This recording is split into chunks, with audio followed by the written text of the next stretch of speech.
एक बार पीताम्बरा परिवार में आचार्य महेश शर्मा सभी साधकों का हार्दिक अभिनंदन करता है। मैं आशा करता हूँ कि आप सभी श्री हरि की कृपा से अपने परिवार सहित कुशल पूर्वक होंगे। साधकों, मैं आपको आज सुबह किन्नरी की साधना बताने जा रहा हूँ।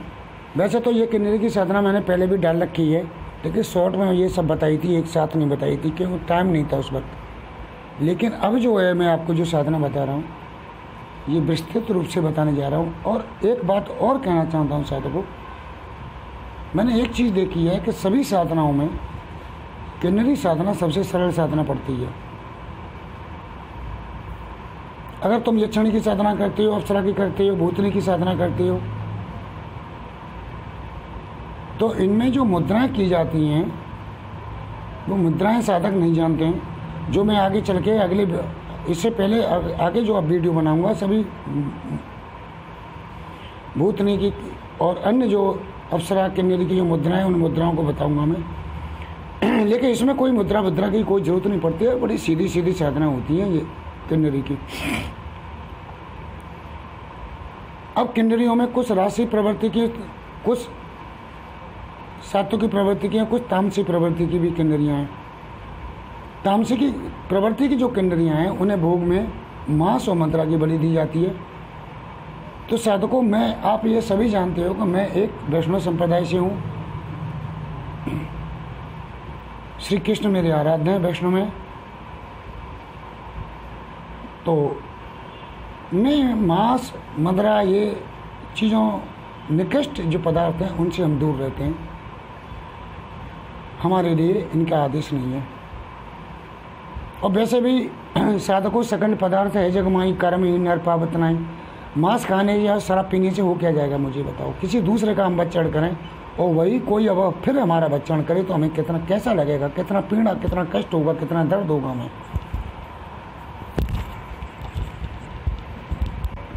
तो हमारे वेद और पुराण कहीं भी हमें मांस भक्षण की बात नहीं कहते हैं। लेकिन राशि प्रवृत्ति तामसिक प्रवृत्ति के लोग भक्षण करते रहते हैं, उनका में कोई कुछ नहीं कर सकता, क्योंकि यहाँ सभी व्यक्ति कर्म करने के लिए स्वतंत्र हैं। साधकों, एक बात और मैं बता दूं कि ये जीवन जो है हमें पूर्व जन्मों के कर्मों के आधार पर मिलता है। पूर्व जन्म के कर्मों के जो प्रारब्ध हैं उसी जन्म के प्रारब्ध पर हमें जीवन मिलता है, और कुल वर्ण जो मिलते हैं उसी जीवन के आधार पर मिलते हैं। मानने को यहाँ कोई नहीं माने, उल्टी सीधी बात करे, अज्ञानता की बात करे, उसका किसी के पास कोई इलाज नहीं है, क्योंकि अज्ञानियों और मूर्खों के लिए किसी के पास कोई इलाज नहीं रहता साधकों।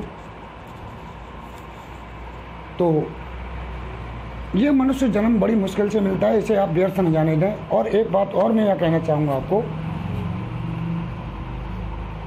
कि ये मनुष्य जन्म जो हमें मिलता है इसमें कुछ न कुछ कर्म करने के लिए ईश्वर हमें भेजते हैं। अब कर्म करने के लिए ये तो नहीं भेजते हैं कि डाका डालना, कि चोरी करनी है, कि उठाईगिरी करनी है, कि बलात्कार करनी है, हत्या करनी है, इसलिए तो नहीं करते हैं। क्या किसी की चुगली करनी है, ये तो नहीं कहते हैं। वो सत्कर्म करने के लिए कहते हैं, और पूर्व जन्म में जो ऋण ले लिए हैं हमने किसी से उसे देने के लिए है।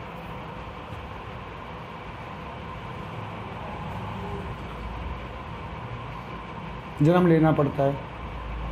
साधकों, इस साधना के से पहले मैं तुम्हें थोड़ी सी एक दृष्टांत है, थोड़ा सा मैं दे दूं। एक बार श्री राम जी का अयोध्या में जब राज्य था तो वहाँ एक कुत्ता आके रोने लगा और कहने लगा, हे राम, मुझे न्याय चाहिए।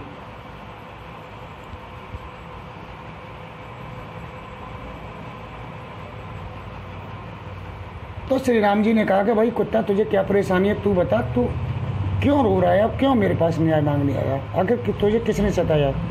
तो उस कुत्ते ने कहा कि भगवान, मुझे इस अयोध्या नगरी के फलाने मोहल्ले के एक ब्राह्मण ने अकारण मेरे लाठी मारी है। अकारण मैं बस रास्ते में बैठा था, कुत्ते की प्रवृत्ति होती है, मेरी प्रवृत्ति अनुसार मैं रास्ते में बैठा था, तो उसने मेरे लाठी मार दी है और लाठी से मेरी इतनी सिर में भयंकर पीड़ा हो रही है कि हो सकती है मेरी मृत्यु भी हो जाए, मेरा अंत भी हो जाए। तो इसलिए मैं न्याय मांगने आया हूँ कि मैंने उस ब्राह्मण का कुछ नहीं बिगाड़ा था, तो उसने मुझे लाठी क्यों मारी। तो भगवान श्री राम थे, उनका तो न्याय था। उन्होंने कहा अपने सैनिकों से कि जो भी ब्राह्मण का ये नाम ले रहा है उसे जाइए बुला के लाइए। तब वो ब्राह्मण जब श्री राम जी के सामने आया उनके दरबार में, तो वो थरथर कांपने लग गया ब्राह्मण। भाई राजा थे, राम थे, वो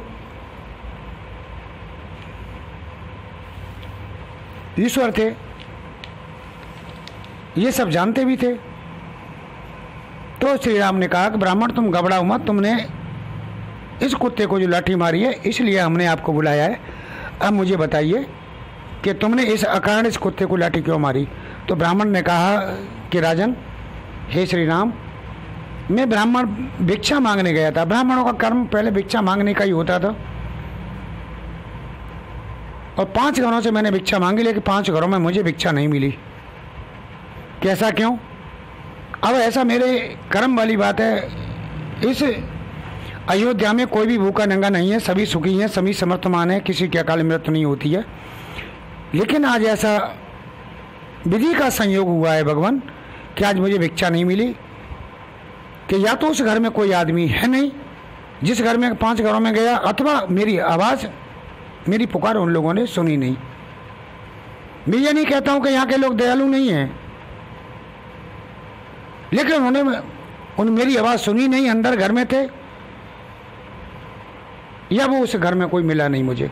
इसलिए मैं क्रुद्ध होकर मैंने आज पूरा दिन फांके निकलेगा भूखा,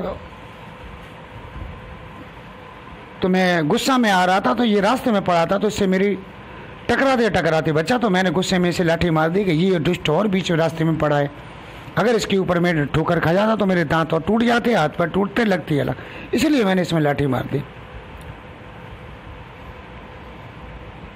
अब भगवान श्री राम बोले, भाई कुत्ता देख, तूने गलती तो की है, लेकिन गलती भी नहीं की है, तेरी प्रवृत्ति यही है कि तू रास्ते में पड़ा रहे। ये कुत्ते की प्रवृत्ति होती है कि बीच रास्ते में पड़ा रहता है कुत्ता। और पड़ा क्यों रहता है कि उसकी एक निगाह रहती है गलत और अच्छे लोगों की तरफ। साधकों, ये कुत्ते के नाम पे एक बात और आ गई कि कुत्ता जितना वफादार होता है, आज के ज़माने में आदमी भी वफादार नहीं बचा है। इस युग की बात कर रहा हूँ,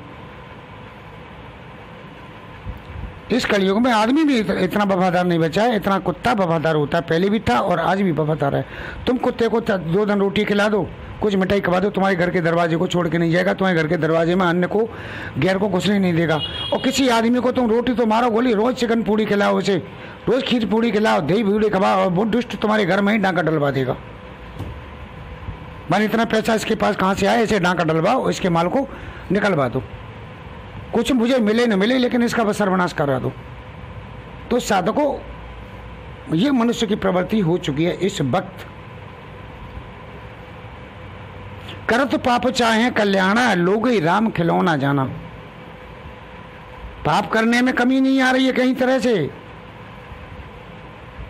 लेकिन साधना नहीं हो रही है, सिद्धि नहीं हो रही है, कष्ट आ रहे हैं, परेशानी हो रही है, हाहाकार मचा है। भैया तुम अपने उसको, अपनी पिछली पृष्ठभूमि को तो देखो कि तुम आखिर कर क्या रहे थे और क्या क्या आपने।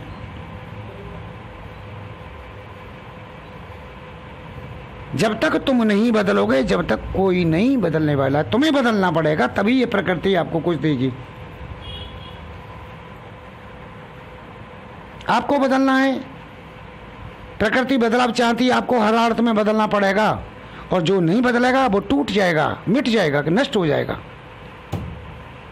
जब प्रकृति में बदलाव होता है, सुबह से शाम तक सूर्य अस्त होता है, रात आती है, फिर सुबह होती है, सर्दी गर्मी जाड़े के मौसम चलते हैं, आंधी तूफान आते जाते रहते हैं, लेकिन मनुष्य यथास्थिति अपने स्वभाव को बनाए बैठा रहता है। यदि वो अपने स्वभाव में बदलाव नहीं लाएगा तो वो मिट जाएगा, कुछ नहीं होने वाला है उसका। यहाँ मेरी बातें कुछ साधकों को, कुछ लोगों को बुरी लगेंगी, लेकिन सत्य साधकों, मेरे भाइयों, यही है। तो साधकों, अब श्री राम ने उस कुत्ते से कहा कि भाई कुत्ता, इस ब्राह्मण ने जो अपराध किया है वो तेरे ऊपर किया है, मेरे ऊपर तो नहीं किया है, और तू ही इसका दंड बता कि इसका दंड क्या हो सकता है। वीडियो बड़ा हो जाएगा, इसलिए शॉर्ट में ये सब बातें बता रहा हूँ। तो कुत्ते ने कहा भगवान इस ब्राह्मण को तुम्हारा जो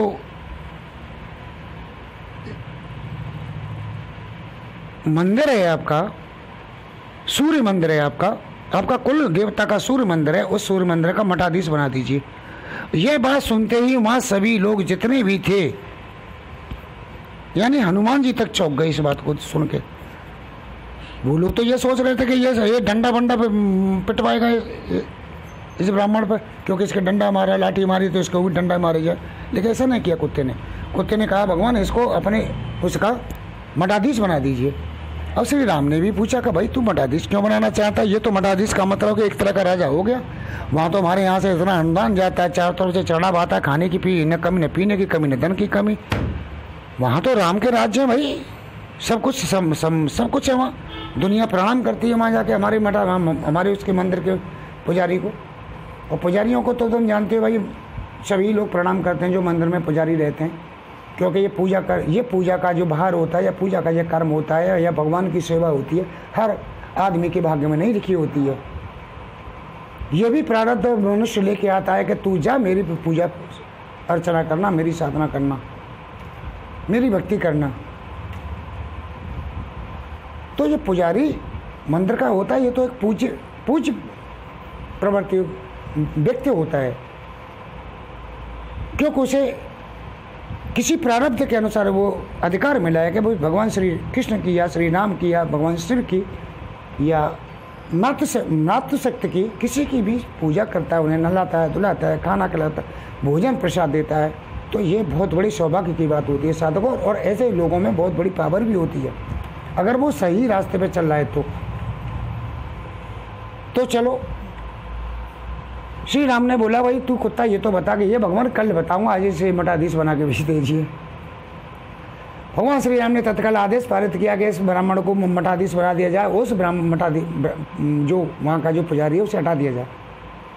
बस फिर क्या था, गाने वाने बजने लग गए, वहाँ पूजा पाठ होने लग गए, घंटा 2 घंटे बाद, और शाम तक वो मठाधीश हाथी पे बैठा के मठाधीश बना दिया गया। सभा में विसर्जन हो गई, अब तो रात हो गई। अब जब सवेरा हुआ तब फिर वो कुत्ता फिर हाजिर हुआ, फिर सभा लगी, और बाकी गांव के वहाँ के अयोध्या के और भी लोग आए कि देखें कुत्ते का न्याय क्या है, मामला है भाई, चूंकि एक रहस्य बन गया एक। जब वो कुत्ते से दोबारा फिर पूछा, कुत्ता आया कि भाई श्री राम जी ने कि देख भाई उसे मठाधीश बना दिया कुत्ता, अब तू बता कि तूने उसे दंड दिलवाने की जगह तूने उसे मठाधीश क्यों बना दिया? हालांकि श्री राम जानते थे इस चीज को, हनुमान भी जानते थे, सीता जी जानती थी, लेकिन बाकी और कोई नहीं जानते थे। तब वो कुत्ते ने कहा कि श्री राम प्रभु भगवान हे राजन, मैं अगले जन्म में तुम्हारा फलाने नाम का इसी मंदिर का मठाधीश था। फलाने नाम का जो मठाधीश था, जो मर गया था, आते 2 साल पहले उसकी मृत्यु हुई है, मैं ही था मठाधीश, जो मुझे कुत्ते की योनि प्राप्त हुई है यहाँ के।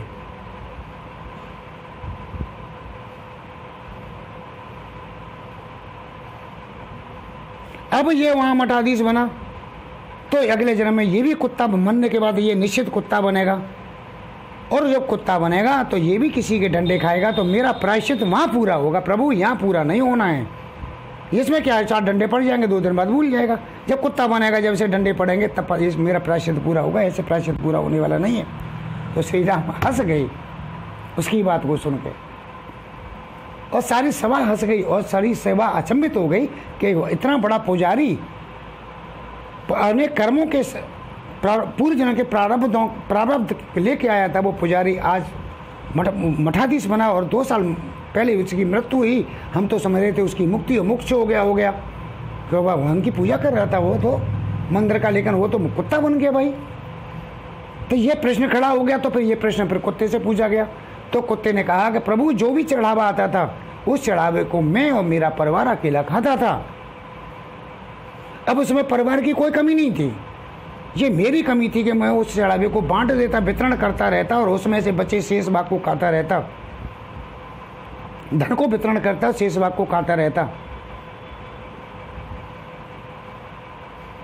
तो मैं कुत्ता नहीं बनता, मेरी मुक्ति और मोक्ष हो जाती। लेकिन मैं लालच बस, अहंकार बस और लालच बस, मैं उसको खाता रहा, जो भी चढ़ावा आता अपने पास रखता रहा, अपने कोष में जमा करता रहा। इसका नतीजा ये कि कुत्ता बन गया और मेरे जो परिवार के थे उनकी मुक्ति और मोक्ष मिल गया उन्हें, क्योंकि भगवान का चरणों का जो प्रसाद चढ़ावा खाया उन्होंने, उनकी मुक्ति और मोक्ष हो गई, सब निकल गए। जो मरे मेरे बाद में निकल गए, बाकी परिवार है मेरा, आप देख ही रही हो जो है। लेकिन मैं कुत्ता बन गया क्योंकि मैंने अकेला खाया। ये बात सुनकर वहाँ सभी अचंभित रह गए और बहुत बड़ा धक्का लगा लोगों को। तो साधकों, इस बात का ब्रह्म ज्ञान ये है कि कोई भी व्यक्ति, कोई भी पुजारी, पंडा, मंदिर का अकेले ही भोग प्रसाद को खाता है। और जो जितने भी यूट्यूबर पर बाबा बैठे हैं उनको भी कहता हूँ, मैं भी उनमें शामिल हूँ। तुम ये मत कहना कि मैं कहीं अलग हूँ, मैं भी तो शामिल हूँ भैया, मैं भी तो उन्हीं में से हूँ। तो अकेला जो अनुदान आता है उन्हें बेटा बेटा खाता रहता है, उन्हें दान नहीं करता है, किसी गरीब को सहायता नहीं करता, उसको अगले जन्म में निश्चित कुत्ता बनना पड़ेगा, ये मान लीजिए आप। तो भैया मुझे तो ये पता है, तो मैं तो जितना होता है बेला कि मुझ पर दान इतना आता ही नहीं है भाई। आपको बताऊं चौक भाई, देखो साधकों में झूठी सच्ची बात नहीं करता हूँ, साधना में चुपड़ी बातें नहीं करता हूँ, किसी से मित्र नहीं कहता हूँ, किसी से यार नहीं कहता हूँ, आओ आओ मैं किसी से नहीं कहता हूँ। तो मैं देख रहे हो फ़ोन तक नहीं उठा पाता हूँ, मैं अपने काम में रहता हूँ, क्योंकि मेरा क्लिनिक है, यहाँ अपना रोटी थमाता हूँ बैठ के। और जो भी आता है, मान के चलो महीने में 1 आदमी आ गया, 2 आदमी आ गए दीक्षा इच्छा के लिए, तो वो 35 से दे दिया, किसी ने 15 से दे दिए, बोला गुरुजी मुझ पर नहीं है, तो 11 से भी उसने डाल दिए, तो दे देता हूँ। उसमें भी ये जो निकलता है मैं भैया दान कर देता हूँ, थोड़ा बहुत तो मैं करता भी रहता हूँ, अपनी जेब से भी मैं देता रहता हूँ। तो मुझे तो कुत्ता बनना नहीं है, अब जिसको कुत्ता बनना है वो बनता है। तो ये कुत्ते का न्याय था श्री रामचंद्र के टाइम का। तो साधकों, हमारे कर्म ही हमारे प्रारब्ध होते हैं, हमारे भाग्य को बदलने वाले हमारे कर्म हैं। अब साधक कहते हैं कि मैं साधना सिद्ध नहीं होती है, गुरुजी साधना सिद्ध नहीं होती है। भैया अपने कर्मों को देखो, अपने प्रारब्धों को बदल दो। मैं बार बार क्यों कहता हूँ कि देखो आप श्रीमद् भागवत गीता के पाठ करो, उससे प्रारब्ध बदला जाएगा, अपने तुम्हारे कर्म बदले जाएंगे, आप अपने को समझ जाओगे मैं कौन हूँ। ऊंच नीच, धर्म अधर्म की ये परिभाषा, ये सब ढोंग पाखंड, ये सब समझ जाओगे तुम श्रीमद् भागवत गीता के द्वारा। कोई तुम्हें रोज बताने नहीं बैठा है।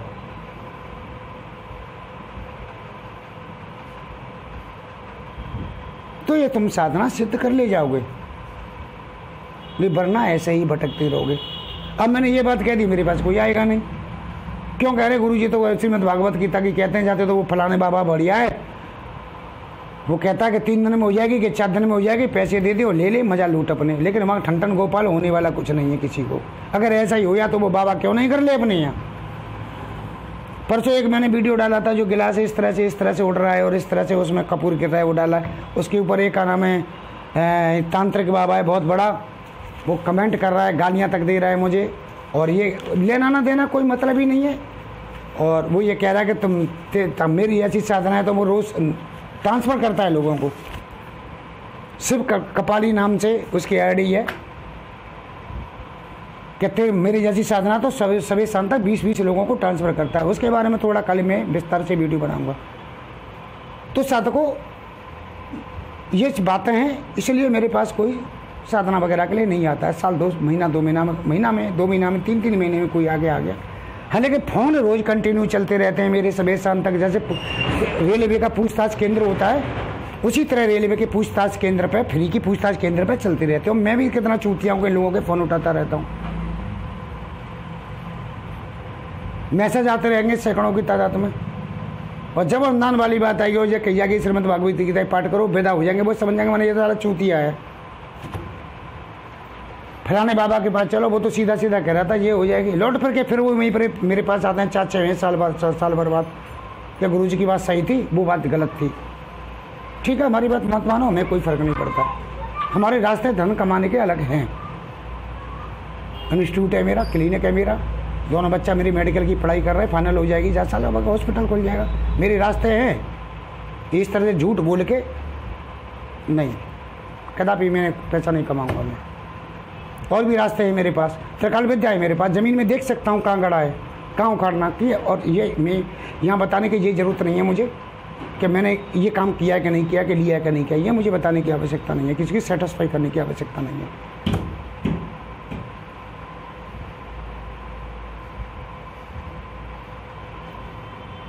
तो मेरे साधकों, अब मैं आता हूँ सुबह किन्नरी की साधना पर। यह साधना बहुत ही सुंदर साधना है और 20 मिनट 25 मिनट का लगभग वीडियो हो जाएगा ये, चूँकि कुछ दृष्टांत वगैरह हो गए, शायद तुम लोगों को बहुत अच्छी ना लगे, कुछ लोगों को अच्छे लगे।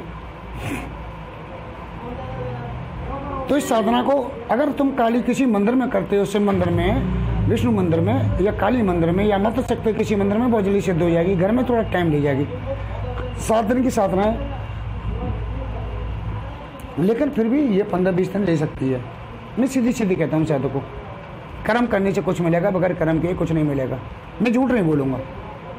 मैं अपने उस पर जो मेरा ईमान है, जो मेरा कर्म है, जो मेरा धर्म है, उससे मैं अड़गन होने वाला नहीं हूँ। पैसे की मुझे चिंता नहीं है। कोई मेरे पास दीक्षा लेने आए ना आए, मुझे कोई फर्क नहीं पड़ता, क्योंकि मेरे बच्चे इसी से नहीं पढ़ रहे। मेरे बच्चे और भी काम है, मेरा क्लिनिक है और भी काम है, उससे पढ़ रहे मेरे बच्चे। तो साधकों ऐसे रवि पुष्य या शुक्ल पक्ष के शुक्रवार से शुरू करें। साधक स्नान करके सामने चौकी बिछाए, चौकी पर गुलाबी सलीन का कपड़ा बिछाए। साधक नई पीले वस्त्र धारण करे, लाल या गुलाबी कमल का आसन का प्रयोग करे। साधक अपने मुंह उत्तर की दिशा की ओर करे। किसी बर्तन में 2 लौंग, 1 कपूर जलाए। गाय के घी का दीपक अपनी दक्षिण दिशा की ओर लगाए। इस हाथ पर दीपक की ज्योति अपनी ओर करे। दीपक को साधक अपनी दाईं ओर लगाए, मैं बता चुका हूँ पहले। और किन्नरी का पंच उपचार पूजन, दीप, धूप, नैवेद्य, पुष्प और फल के सिवा और कुछ भी मिल जाए, ये उसका पंच पूजन करे। पंच पूजन के करने के बाद में ओम गंग गणपति नमः 5 बार मंत्र पूजन करे, 5 बार मानसिक जप करे। हरि ओम तत्सत, जय गुरुदत्त, इसकी 11 माला नित्य करे साधकों। मैं पहले बता चुका हूँ, ये बहुत ही गूढ़ रहस्य मंत्र है भगवान दत्तात्रेय जी का। अगर साधक इसके 2.5 लाख भी जप कर लेता है, उसे कोई भी साधना सिद्ध करने से नहीं रोक सकता है। लेकिन ध्यान रखे, अहम ब्रह्म जो है, स्वयं भूम भू ना बने, सो हम ना बने, जो हूँ सो मैं हूँ, ये ना बने। वो नहीं, जहाँ चाकी के पार्ट की, जहाँ चाकी का पार्ट है, कुम्हार का पार्ट होता है ना, चलता है, जहाँ से चलता है वहीं आके खड़ा हो जाता है, उसका छेद वहीं आके खड़ा हो जाएगा, कुछ नहीं मिलेगा उसे। श्रीमद् भागवत गीता के में श्री कृष्ण ने कहा कि अर्जुन, जो अपने को सो हम कहते हैं, वो चाकी के पार्ट, जो चक्की के पार्ट की तरह होते हैं। इसलिए किसी साधना सिद्धि और भक्ति में किसी सत्य पुरुष की उंगली पकड़ना या उसके निर्देश का पालन करना अति आवश्यक होता है, तभी आगे बढ़ता है। ये मैं नहीं कहता हूँ, श्रीमद् भागवत गीता कहती है, मेरे श्री कृष्ण जी कहते हैं। तो करे, अब मंत्र का उत्कीलन करे साधकों। मंत्र का उत्कीलन मैं यहाँ डालने वाला नहीं हूँ, क्योंकि ये जो लोग आज मुझे गालियाँ देते हैं ना, यही लोग मंत्र का उत्कीलन करके मुझे बाबा बन जाएंगे बहुत बड़े। यही तो गोपनीय चीज़ है। ये तुम्हारे चाहे गुरु जी कह लो, चाहे भाई कह लो, चाहे आचार्य कह लो, चाहे डॉक्टर साहब कह लो, उनके पास है। ओम संकट संकट मतान जीवाय स्वाहा, इस मंत्र की 5 माला करें। ये क्रोध भैरव का मंत्र है। क्रोध भैरव के द्वारा ये साधना मैं बता रहा हूँ, जो मैंने देखो सात्विकी प्रवृत्ति की और जो है राशि प्रवृत्ति की 2 तरह से साधनाएँ होती हैं। ये राशि प्रवृत्ति की साधनाएँ तंत्रोक्त विधि द्वारा। अब कह के कुछ नहीं है, एकाग्र होकर 10,000 मूल मंत्र की माला करे। छोटा सा मंत्र बता दूं, ओम सुभगे स्वाहा, ये सब जानते हैं इस मंत्र को, ओम सुभगे स्वाहा। अब यह सुभगे स्वाहा जो मंत्र है, इसमें जातक की स्थिति देखनी पड़ती है कि जातक किस राशि का है, उसी जातक की स्थिति के द्वारा इसमें जो है बीज मंत्र का ट्रांसफर आगे पीछे स्थानांतरण करना पड़ता है। जबकि अंत में किन्नरी आती है, संतुष्ट होकर साधक को अपनी भार्या बन जाती है और अपने कोमल हाथों से उसकी सेवा करती है और नित्य 8 स्वर्ण मुद्राएं देती है। तो ये साधक को बहुत सुंदर साधना है। लेकिन 15-20 दिन, यार मुझे ये बताओ, पूरा जीवन निकल गया, खा पी के सोने से कुछ मिला? अरे 1 महीने 2 महीने अगर रात को जगल हो गया, पूरा जीवन सुख में निकलेगा तो क्या चला जाएगा तुम्हारा? कबरा खड़ा बाजार में लिए लुकटिया, जो घर फूके अपनो चले हमारा साथ। भैया जो घर फूकता है अपना, यानी जो अपनी नींद को खोता है, वही साधना सिद्धि कर पाता है। दूसरे शब्दों में मैं अगर कहना चाहूँ तो